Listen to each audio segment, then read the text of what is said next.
Selamat pagi teman-teman. Berjumpa kembali dalam ibadah sekolah minggu Lovely GKM Gloria. Selamat beribadah.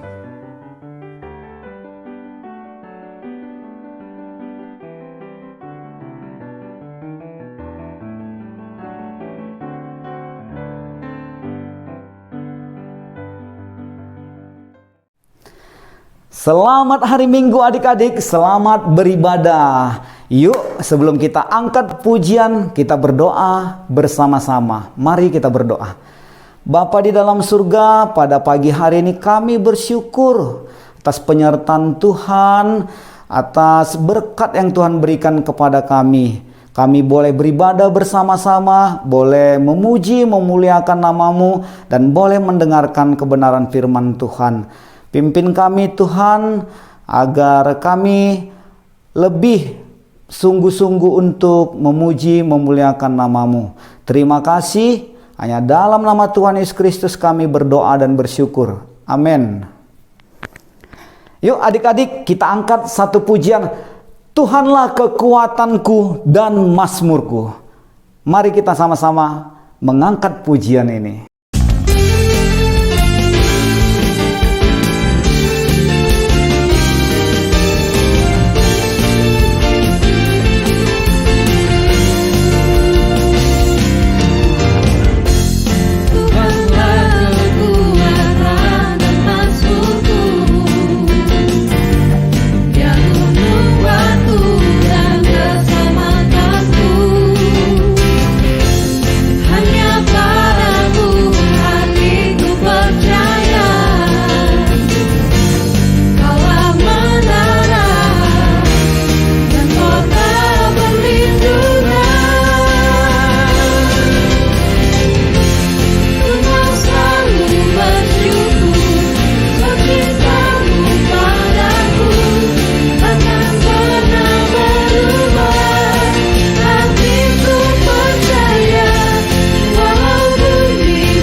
Kasihnya seperti sungai, kasihnya seperti sungai, kasih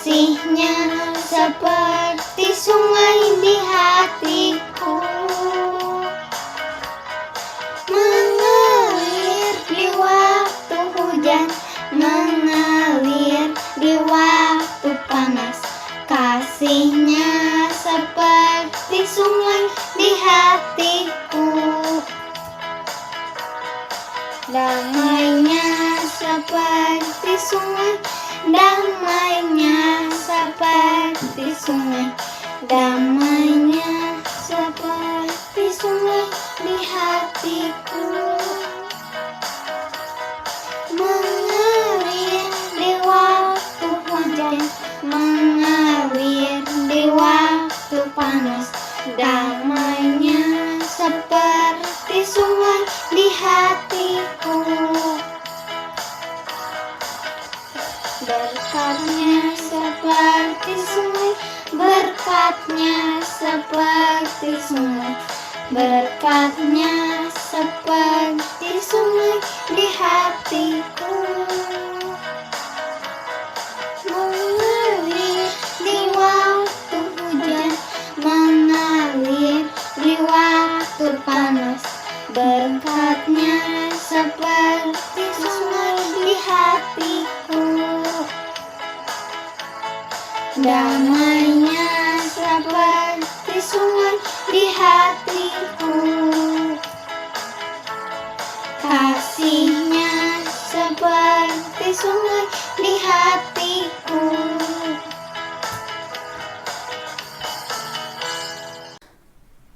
Adik-adik, yuk kita lanjutkan pujian kita. Allah sanggup.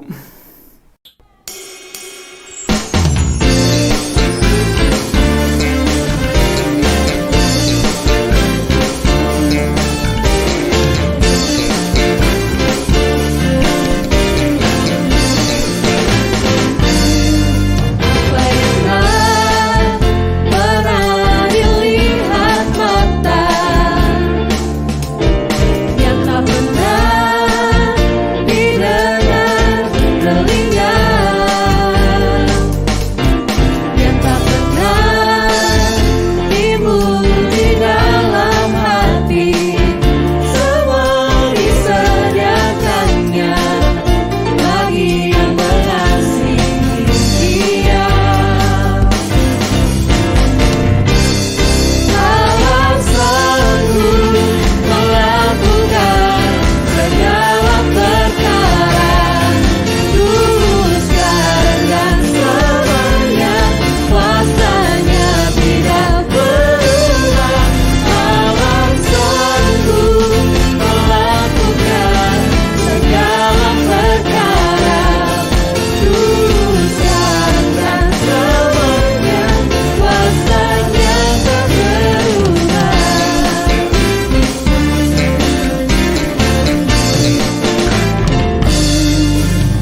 selamat pagi. Loseina berharap kalian ada dalam keadaan baik. Bagaimana perayaan Imleknya kemarin? Kok ada yang sedih? Mungkin kalian berkata, iyalah Lose, Imlek tahun ini kan tidak seperti Imlek sebelum pandemi. Tahun lalu sudah dilarang tidak ada kunjungan. Tahun ini juga dibatasi. Jadi mungkin kalian bilang, saya tidak bisa kemana-mana. Jadi kalian sedih. Nah, sedihnya kenapa? Sedih karena tidak bertemu dengan saudara-saudara kalian? Atau sedih karena tidak dapat angpau? Dua-duanya ya, Lose. Nah, adik-adik, kebiasaan saling mengunjungi di perayaan Imlek itu adalah suatu kebiasaan yang sangat baik.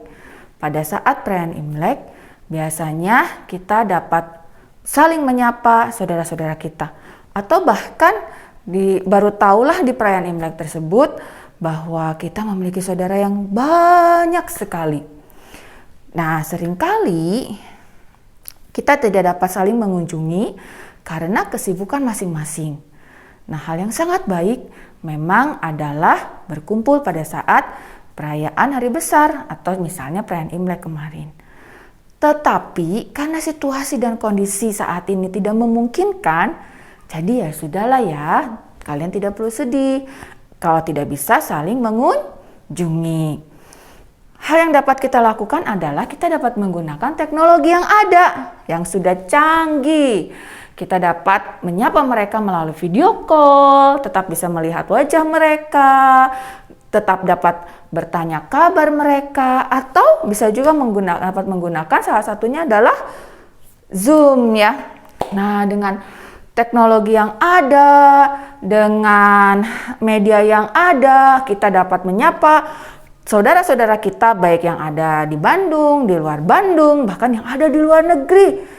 Jadi bisa ketemu tuh melalui online. Ya, adik-adik, kalau dapat angpau mah itu bonus. Yang penting adalah ada kebersamaannya. Kita dapat mengetahui kabar mereka. Jadi tidak usah bersedih, ya. Kesedihan itu dapat dirasakan oleh siapa saja. Loseina juga pernah merasa sedih, sangat amat sedih ketika Papi Loseina sakit dan meninggal dunia, dipanggil oleh Bapa di surga. Nah, mungkin ada juga dari antara adik-adik yang memiliki pengalaman yang sama dengan Loseina. Sedih ketika orang yang dikasihi sakit dan meninggal dunia. Nah, di dalam Alkitab ada juga sebuah kisah yang menceritakan seseorang yang sangat sedih ketika dia ditinggalkan oleh orang yang dikasihinya. Siapakah dia? Tunggu dulu, tahan dulu dan bersabarlah. Sebelum Loseina lanjutkan dengan uraian firman Tuhannya, mari kita sama-sama berdoa terlebih dahulu. Ya, mari kita berdoa. Bapa di dalam surga, kami bersyukur hari ini kami masih diberikan kesempatan untuk dapat memuji nama Tuhan. Dan sebentar lagi kami akan mendengarkan firman-Mu. Kami mohon Roh Kudus menolong kami agar kami dapat mengerti apa yang menjadi kehendak Bapa di surga. Terima kasih, di dalam nama Tuhan Yesus kami telah berdoa dan mengucap syukur. Amin. Adik-adik, mari kita ambil Alkitab kita. Lalu kita buka 2 Raja-Raja 4 ayat 8 hingga ayat yang ke-37. 2 Raja-Raja 4 ayat 8 hingga ayat yang ke-37. Dan biarkanlah Alkitabnya terbuka ya. Nah, adik-adik, di dalam perikop ini atau dalam bagian firman Tuhan ini dituliskan bagaimana pengalaman dan perjalanan pelayanan dari seorang nabi Allah yang bernama Nabi Elisa. Di sana dituliskan bagaimana Nabi Elisa juga diberikan kesempatan untuk melakukan mujizat. Tentunya mujizat yang dari Allah. Nabi Elisa saat itu ditemani oleh pelayannya, yaitu bernama Gehasi. Nabi Elisa dan Gehasi sering melakukan perjalanan pelayanan dari satu daerah ke daerah lain atau dari satu kota ke kota yang lain. Tentunya mereka mendatangi umat-umat Allah untuk menyampaikan firman Allah. Nah, Nabi Elisa dan Gehasi juga pernah datang ke kota Sunem. Ingat-ingat ya namanya, kota Sunem. Di kota tersebut tinggallah sebuah keluarga atau pasangan suami istri yang kaya. Nah, istrinya seringkali mengundang Nabi Elisa dan Gehasi untuk mampir ke rumahnya, makan bersama di rumahnya. Suatu saat, sang istri memiliki ide dan dia sampaikan kepada suaminya. Suamiku, kita sangat senang sekali jika Nabi Elisa bersama pelayannya mampir di rumah kita. Dan kita sangat bahagia sekali ketika mereka bisa bersama-sama dengan kita makan bersama dan Nabi Elisa bisa beristirahat di rumah kita. Bagaimana jika kita buatkan atau sediakan sebuah ruangan, kamar yang dapat digunakan oleh Nabi Elisa, dan nanti kamarnya kita isi dengan tempat tidur, meja, kursi, dan kandil untuk penerangan. Bagaimana suamiku? Nah, adik-adik, ternyata ide dari istrinya itu diterima atau disetujui oleh sang suami. Lalu kemudian mulailah mereka mempersiapkan sebuah kamar untuk Nabi Elisa. Wow, keren sekali mereka adik-adik ya. Mereka memiliki hati yang baik. Mereka kaya tapi tidak sombong. Mereka kaya dan tetap menghormati Nabi Allah, yaitu Nabi Elisa. Mereka dengan senang hati membuka pintu rumah mereka agar Nabi Elisa dapat mampir dan beristirahat di rumah mereka. Suatu hari ketika Nabi Elisa dan Gehasi datang kembali ke kota Sunem, tentunya dia diundang kembali oleh keluarga tersebut. Dan mampirlah Nabi Elisa untuk makan dan beristirahat. Serta sang istri membawa Nabi Elisa ke rumahnya bagian atas lalu menunjukkan kamar yang sudah dibuatkan oleh Nabi Elisa.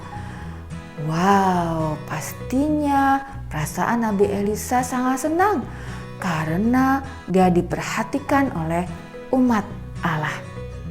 Dan Nabi Elisa tentunya bersyukur untuk hal tersebut. Ketika mereka sedang beristirahat, Nabi Elisa kemudian memanggil Gehasi. Kemudian Nabi Elisa menyuruh Gehasi untuk menemui perempuan pemilik rumah tersebut atau yang tercatat di dalam Alkitab perempuan Sunem. Dan Gehasi harus menyampaikan pesan kepada perempuan Sunem itu. Lalu Gehasi pun mengikuti perintah Nabi Elisa dan dia berkata kepada perempuan Sunem itu. Mari kita lihat ayat yang ke-13. Elisa telah berkata kepada Gehasi, "Cobalah katakan kepadanya," maksudnya kepada perempuan Sunem itu yang memiliki rumah tersebut. "Sesungguhnya engkau telah sangat bersusah-susah seperti ini untuk kami. Apakah yang dapat kuperbuat bagimu? Adakah yang dapat kubicarakan tentang engkau kepada raja atau kepala tentara?" Lalu apa yang dikatakan oleh perempuan Sunem itu?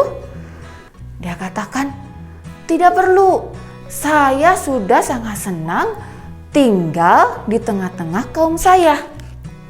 Wah, ternyata adik-adik, perempuan tersebut berbuat baik kepada Nabi Elisa, tidak menunggu atau tidak meminta pamrih atau balasan. Dia berbuat baik dengan tulus. Setelah mendengar jawaban dari perempuan Sunem ini, kemudian Gehazi kembali ke kamar Nabi Elisa. Kemudian Nabi Elisa bertanya kepada Gehazi, adakah yang harus kau perbuat baginya? Kemudian Gehazi menjawab, tidak, dia tidak memerlukan apapun. Tetapi sebenarnya dia tidak mempunyai anak dan suaminya sudah tua. Kemudian Nabi Elisa meminta Gehazi untuk memanggil perempuan itu untuk menemui dirinya. Dan Nabi Elisa berkata kepada perempuan Sunem itu, pada waktu seperti ini juga, tahun depan engkau akan menggendong anak laki-laki. Setelah Nabi Elisa beristirahat, kemudian dia melanjutkan perjalanannya. Dan adik-adik, tidak lama kemudian perempuan Sunem itu mengandung. Dan dia melahirkan seorang anak laki-laki. Firman Tuhan yang disampaikan melalui Nabi Elisa terjadi. Kemudian anak itu bertumbuh, besar, dan sehat. Suatu hari, anak ini dia mengunjungi ayahnya yang sedang bekerja di ladang. Lalu dia berlari menuju ayahnya sambil menjerit dan memegang kepala. Lalu dia katakan, aduh kepalaku, kepalaku. Ayahnya kaget ketika melihat hal itu. Lalu kemudian ayah ini menyuruh pelayannya yang ada di ladang untuk membawa anaknya dan membawanya ke rumah. Sampai di rumah, ibunya perempuan Sunem tersebut mengambil anaknya lalu kemudian dibaringkan di atas pangkuannya hingga tengah hari. Dan apa yang terjadi adik-adik? Anak tersebut meninggal. Ibunya kaget dan sangat sedih. Lalu dia menggendong anaknya dan membawanya ke atas, membaringkannya di tempat tidur di kamar Nabi Elisa. Lalu dia bergegas menemui suaminya. Lalu dia berkata, tolong siapkan keledai karena saya ingin menemui Nabi Elisa. Adik-adik, ibu ini tahu, perempuan Sunem ini tahu kepada siapa dia harus meminta pertolongan.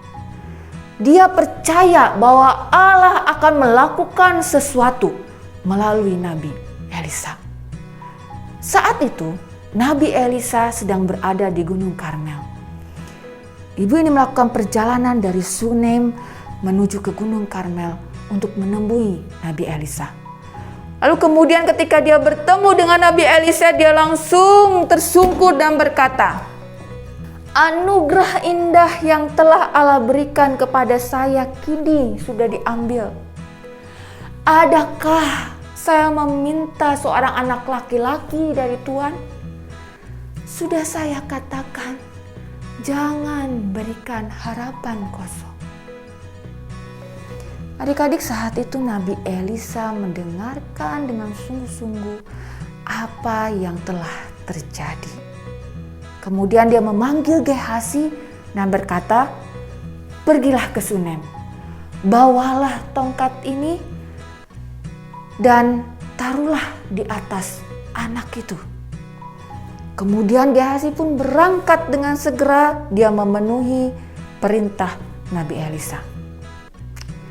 Tetapi ibu ini tetap tinggal di dekat Nabi Elisa. Karena dia menginginkan Nabi Elisa lah yang pergi bersama-sama dengan dirinya. Kemudian Nabi Elisa mengikuti apa yang menjadi keinginan ibu tersebut. Nabi Elisa bersama dengan ibu ini kembali ke kota Sunem. Gehazi sudah terlebih dahulu sampai di rumah dari perempuan Sunem itu. Dia kemudian langsung masuk ke dalam kamar Nabi Elisa dan menaruhkan tongkat Nabi Elisa di atas anak ini. Kemudian apa yang terjadi adik-adik? Tidak terjadi apa-apa. Tidak ada tanda-tanda kehidupan. Tidak lama kemudian Nabi Elisa bersama dengan ibu dari anak tersebut sampai di rumah. Kemudian Nabi Elisa langsung naik ke atas, masuk ke kamarnya. Dia melihat di atas kasurnya tubuh seorang anak. Nabi Elisa menutup pintu kamarnya dan berdoa kepada Tuhan. Setelah selesai berdoa, dia bangkit, lalu dia membaringkan tubuhnya yang hangat ini di atas tubuh anak yang dingin ini. Kemudian apa yang terjadi, adik-adik? Tidak terjadi apa-apa. Anak tersebut belum bergerak. Kemudian Nabi Elisa berjalan mengelilingi ruangan itu. Dan tidak lama kemudian dia pun membaringkan kembali dirinya di atas tubuh anak ini. Kemudian apa yang terjadi, adik-adik? Saat itu anak tersebut bersin hingga 7 kali. Kemudian dia membuka matanya.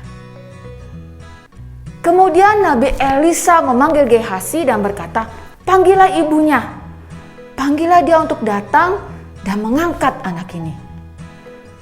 Kemudian Gehazi memanggil ibu dari anak tersebut dan ibu itu langsung berlari masuk ke dalam kamar dan dia tersungkur di kaki Nabi Elisa. Kesedihannya berganti menjadi ucapan syukur dan sukacita. Ucapan syukur kepada Allah atas kebaikan dan kasih-Nya. Kemudian ibu tersebut mengangkat anaknya dan membawanya keluar.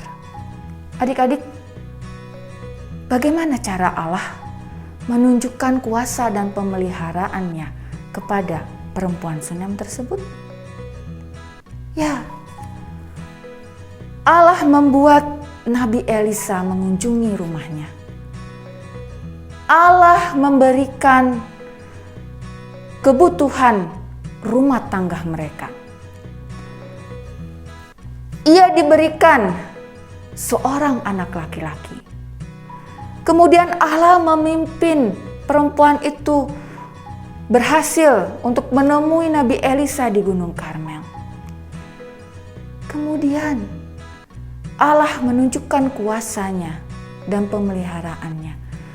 Ketika dia sedang bersedih hati, Allah ganti dengan penghiburan dan sukacita.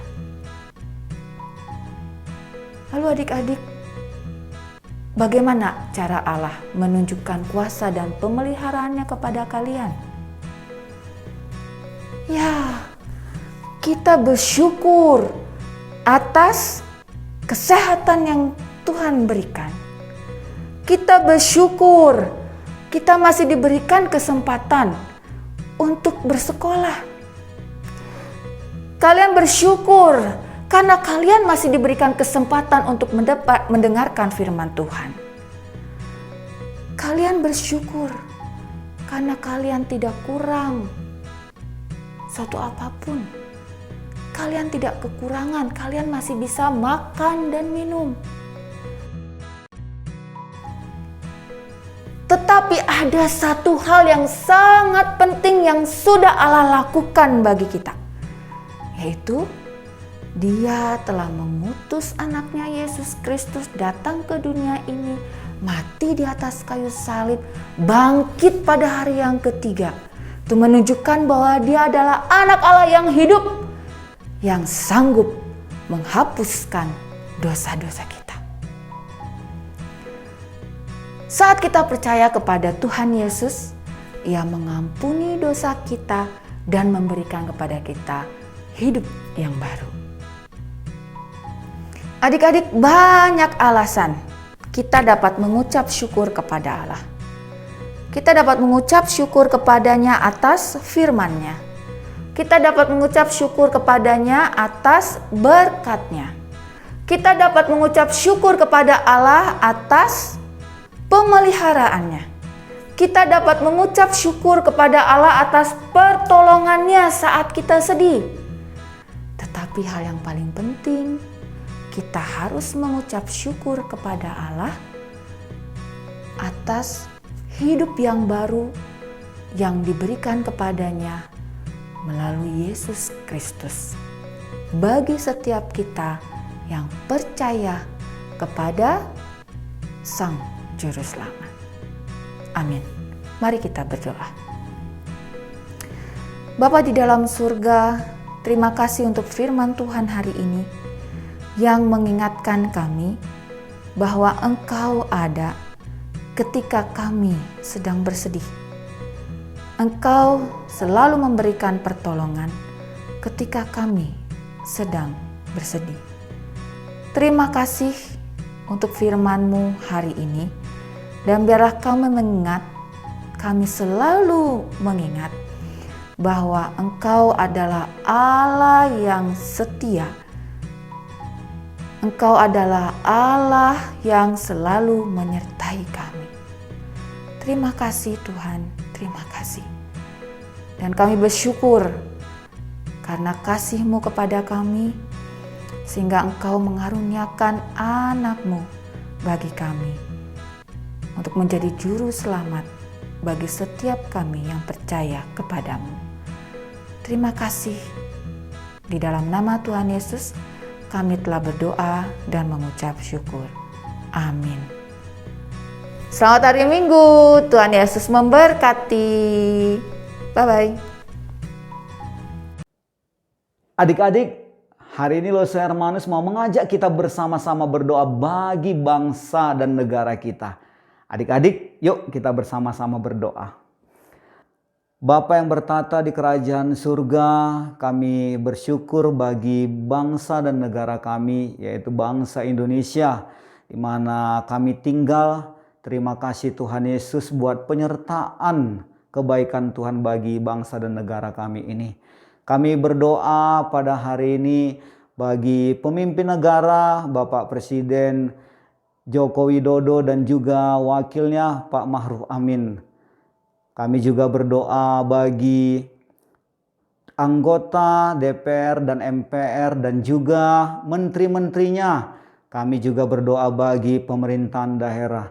Terima kasih Tuhan Yesus, biarlah pemimpin negara kami ini bekerja dengan baik. Berikan hikmat dan juga bijaksana untuk mereka boleh melakukan tugas dengan baik. Kami juga berdoa bagi penyebaran virus Omikron yang pada saat ini meluas di Indonesia. Biarlah Tuhan Yesus semakin hari bangsa Indonesia ini tidak takut dan khawatir. Berikan hikmat kepada kami untuk kami boleh melakukan perbuatan-perbuatan yang menjaga kesehatan. Terima kasih Tuhan Yesus. Kami bersyukur bagi setiap bangsa Indonesia, bagi anak-anak Tuhan yang boleh terus dipakai memuliakan nama-Mu dan memberitakan kebenaran firman-Mu. Dan kami berdoa bagi bangsa Indonesia ini semakin hari boleh semakin mengenal Tuhan Yesus. Terima kasih, kami berdoa hanya di dalam nama Tuhan Yesus Kristus. Amin.